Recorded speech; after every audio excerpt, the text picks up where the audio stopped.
தமிழக வாழ்வுரிமை கட்சியின் பொதுக்கூட்டம் சேலத்தில் நடைபெற்றது. கூட்டத்தில் கலந்து கொண்டு கட்சியின் தலைவர் வேல்முருகன் பேசும் பொழுது, நடிகர் விஜய் தனது ரசிகர்களை பக்குவப்படுத்துவதுடன் நீட், ஒரே நாடு ஒரே தேர்தல், ஒன்றிய அரசின் நிதி மறுப்பு ஆகியவற்றுக்கு எதிராக போராட வேண்டும் என்று கேட்டுக்கொண்டார். மண்ணுக்காகவும் மக்களுக்காகவும் போராடி சிறை செல்ல வேண்டும் என்றும், ஒன்றிய பாரதிய ஜனதா அரசு தமிழர்கள் மீது தொடர்ந்து ஆதிக்கம் செலுத்தினால் நேபாளத்தில் நடந்த மக்கள் புரட்சி இந்தியாவில் விரைவில் நடக்கும் என்றார்.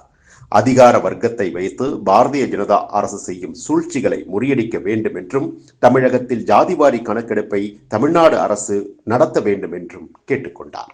இந்த மாவட்டத்தில் ஒரு கனிமம் இருக்கு. இந்த கனிமத்தை எடுக்கணும், அந்த ஓமலூர்ல எடுக்கணும், ஓமலூர் மக்கள்கிட்ட கேட்கணும்.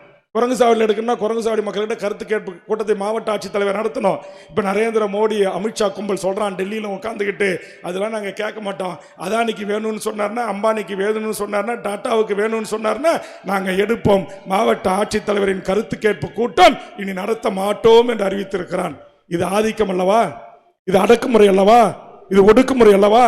ஒரு மக்களால் தேர்ந்தெடுக்கப்பட்ட மாநில அரசு ஹைட்ரோ கார்பன் திட்டங்களுக்கு அனுமதி தரமாட்டோம், நீட்ரோ திட்டங்களுக்கு அனுமதி தரமாட்டோம், டங்ஸ்டன் தொழிற்சாலைக்கு நாங்கள் அனுமதி தரமாட்டோம் என்று சொல்லுகின்ற போது அதிகாரம் கையில் இருக்கிறது, பெரும்பான்மையோடு நாங்கள் இந்திய நாட்டை ஆளுகிறோம், இந்திய ராணுவம் கையில் இருக்கிறது என்பதற்காக நீங்கள் நரேந்திர மோடி கும்பல்களே, அமித்ஷா கும்பல்களே ஆதிக்கத்தை தமிழர்கள் மீது செலுத்தினால், நேற்றைய முன்தினம் நேபாளத்தில் என்ன நடந்ததோ அதனால இந்தியாவில் நடக்கும். எச்சரிக்கை செய்கிறோம்.